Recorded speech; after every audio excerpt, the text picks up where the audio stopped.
मिठाइयाँ बेचने वाली गाय। राजागढ़ शहर के दरमियान से एक रास्ता गुजरता था जो नीला गांव की तरफ जाता था। ये एक खूबसूरत गांव था जहां के लोग मिठाइयां खाना बहुत पसंद करते थे और ये गांव भी अपनी नित नई मिठाइयों के लिए मशहूर था। और यहाँ थे दो मिठाइयों वाले, मीठा और बिट्टू। दोनों बहुत सालों से मिठाइयों का काम करते थे। बिट्टू की मिठाइयाँ बहुत चलती थीं, जबकि मीठे की मिठाइयाँ कुछ खास नहीं चलती थीं। तंग आ गया हूँ मैं इस काम से। सुबह सुबह दुकान खोलते ही इस मोटे का मुंह देखना पड़ता है तो सारा दिन ही खराब गुजरता है और कोई भी ग्राहक मेरे पास नहीं आता। बैठे भाई घर में मिठाइयाँ तैयार हो गई है, कहो तो दुकान पर ले आऊं? ओ तू पागल तो नहीं हो गया? पहले ही काफी माल पड़ा हुआ है और तूने ऊपर से और माल तैयार कर लिया है। तो मुझे आप पहले मना करते तो मैं मिठाइयाँ तैयार ही नहीं करता ना। नहीं, तुझे कितनी बार कहा है पहले दुकान पर माल चेक किया कर, फिर उसके हिसाब से मिठाइयाँ तैयार किया कर। अब जितनी भी मिठाइयाँ तैयार की हैं उसे खुद बेचेगा तू। ठीक है, मैं दुकान पर लाकर बेच देता हूँ। तेरी ऐसी की तैसी, पहले दुकान पर मिठाइयाँ नहीं बिक रही और तू लाकर बेचेगा। चल यहाँ से दफा हो जा और किसी और जगह जाकर बेच। मुलाजिम ये बात सुनकर वहाँ से चला जाता है और कारखाने में आकर सोचता है, अब मैं इसकी मिठाइयाँ कहाँ बेचूंगा? भैंस की चर्बी के घी से ये मिठाइयाँ बनाता है, जितनी बदशक्ल लगती है उससे कहीं ज्यादा बदजायका है। चलो खैर, मैं शहर जाकर बेचता हूँ। फिर वो मुलाजिम मिठाई की ट्रे उठाकर कारखाने से निकलता है और राजागढ़ शहर की तरफ निकल जाता है।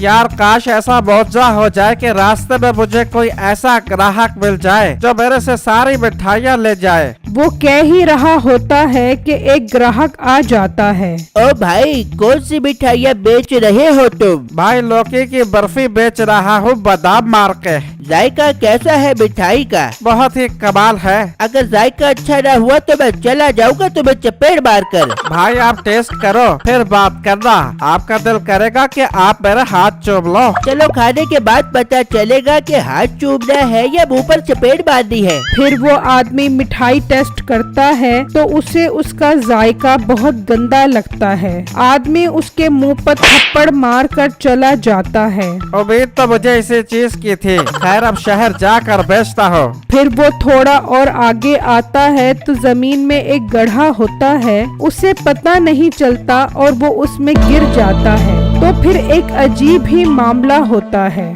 वो एक नई दुनिया में चला जाता है तो क्या देखता है कि वहाँ पर हर तरफ गाय ही होती हैं और जो इंसान होते हैं उनका धड़ तो इंसान जैसा होता है लेकिन मुंह गाय जैसा होता है। वो उन्हें देखकर डर जाता है।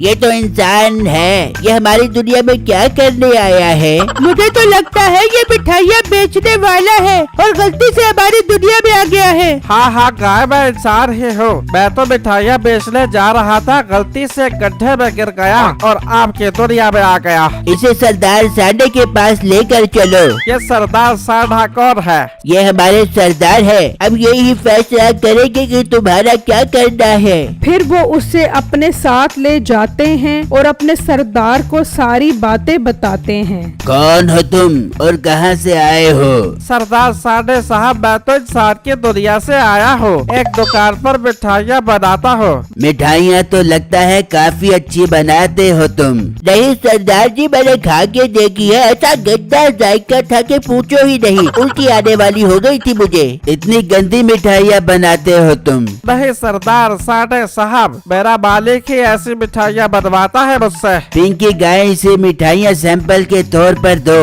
जाओ और अपने मालिक को ये मिठाइयाँ चेक करवाओ। अगर पसंद आए तो हमसे आकर खरीद लेना। पर सरदार साहब, मैं वापस कैसे जाऊँगा? इसका बंदोबस्त हम कर देंगे। फिर वो मिठाइयाँ लेकर उसी जगह पर आता है तो एक गाय उसे जोर से लात मारती है और वो उड़ता हुआ वापस अपनी दुनिया में आ जाता है और वो जल्दी से मीठे के पास जाता है। मालिक, मैंने आपसे एक बहुत जरूरी बात करनी है, जल्दी मेरे साथ चलो। फिर वो कारखाने में आते हैं और मीठे का मुलाजिम उसको सारी बात बताता है। तो पागल तो नहीं हो गया? गाय की दुनिया, तबीयत तो खराब नहीं हो गई तेरी? मालिक ये देखो मिठाइयाँ उन्होंने दी है सैंपल के लिए। वो कह रहे थे कि अच्छी लगे तो आकर ले लेना। फिर मीठा मिठाई खाकर देखता है तो उसे वो बहुत अच्छी लगती है। तू तो बिल्कुल ठीक कह रहा है, ये तो बहुत मजेदार हैं। हम अब उनसे ही मिठाइयाँ लेकर आएंगे और खूब बेचेंगे। तू चल अभी मुझे उनके पास लेकर चल।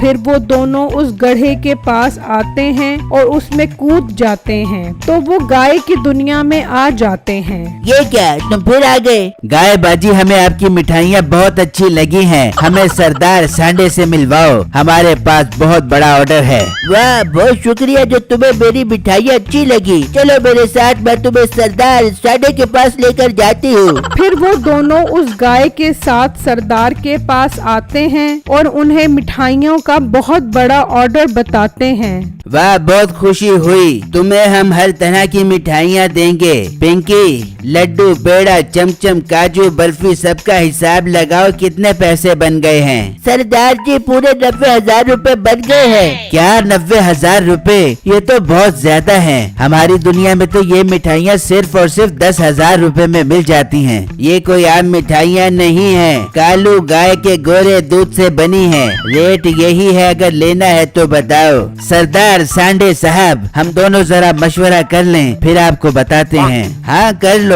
फिर वो दोनों बाहर आकर मशवरा करते हैं। ये तो बहुत महंगी मिठाइयाँ बेच रहा है। मेरे पास एक बहुत अच्छा आइडिया है। हम इनसे मिठाइयाँ ले जाते हैं और बेचकर खूब पैसा बनाते हैं, फिर हम वापस ही नहीं आएंगे। बिल्कुल इन जैसी मिठाइयाँ खुद कारखाने में तैयार करेंगे। वाह उस्ताद, आइडिया तो बहुत जबरदस्त है। ठीक है सरदार साहब, हमें सौदा मंजूर है। हम आपसे मिठाइयाँ लेकर जा रहे हैं, लेकिन पैसे कल देंगे। वैसे तो हम उधार करते नहीं हैं, लेकिन तुम हमारे इंसानी ग्राहक हो तो हम तुमसे उधार कर लेंगे। कल आकर पैसे दे जाना। पर हम मिठाइयाँ ऊपर कैसे लेकर जाएंगे? इसका तरीका है हमारे पास। जाओ, इन्हें मिठाइयों के साथ छोड़ आओ। फिर वो उसी जगह आते हैं और गाय लात मारकर दोनों को ऊपर भेज देती है और वो रस्सी की मदद से मिठाइयाँ ऊपर उठा लेते हैं। मीठा अपनी दुकान पर वो मिठाइयाँ लगा लेता है तो खुशबू से लोग उसके पास आ जाते हैं और थोड़ी ही देर में उसकी सारी मिठाइयाँ खत्म हो जाती हैं। यार, ये क्या माजरा है? इसने इतनी मजेदार और खुशबूदार मिठाइयाँ कैसे बना ली हैं? ये तो एक नंबर का कंजूस था। मिठाइयाँ बेचकर मीठा अपने घर चला जाता है। चल छोटे, तू कल से वैसी ही मिठाइयाँ शुरू कर। आज अपने पास बहुत सारे पैसे आ गए हैं, अब हम 3 दिन आराम करेंगे। 2 दिन मीठे की दुकान बंद रहती है और ग्राहक उसकी दुकान के पास खड़े रहते हैं मिठाइयाँ लेने के लिए। भाई साहब, आप मेरी दुकान पर आ जाओ, मेरी मिठाइयाँ भी बहुत मजेदार हैं। नहीं नहीं, हमें तो मीठे की मिठाइयाँ पसंद है। ऐसी रसीली और स्वाद से भरी हुई थी कि पूछो ही नहीं यार। 2 दिन गुजर जाने पर सरदार पिंकी गाय को कहता है, ये तो हमारे साथ धोखा कर गया है, अभी तक वापस नहीं आया। तुम आज रात को ही इंसानी दुनिया में जाओ। फिर जब रात होती है तो पिंकी गाय उस जगह पर आती है और दूसरी गाय उसे लात मारती है तो वो उड़कर इंसानों की दुनिया में आ जाती है। फिर जब वो आगे आती है तो उसे अपनी मिठाइयों की खुशबू आती है। वो उसका पीछा करती हुई मीठे के कारखाने तक पहुंच जाती है। वाह वाह, ये तो बिल्कुल वैसी ही मिठाइयाँ बन रही हैं। तूने तो कमाल कर दिया। देख लो उस्ताद, हमने गाय को कैसा पागल बनाया और उनसे मिठाइयाँ भी लौट कर आ गए। अब हम इन जैसी मिठाइयाँ बेचेंगे। गाय को उन पर बहुत गुस्सा आता है और वो अंदर आकर उन्हें सींग मारती है और मार मार कर अपनी दुनिया में ले आती है और सरदार को सारी बातें बताती है। अच्छा, तो ये हमारे साथ धोखा कर रहे थे। ये आज से इस दुनिया में ही रहेंगे। इन्हें गोबर उठाने वाली ड्यूटी पर लगा दो। फिर वो दोनों दिन रात गोबर उठाने का काम करते हैं। मेरी वीडियो को लाइक और मेरे चैनल को सब्सक्राइब जरूर कीजिएगा। शुक्रिया।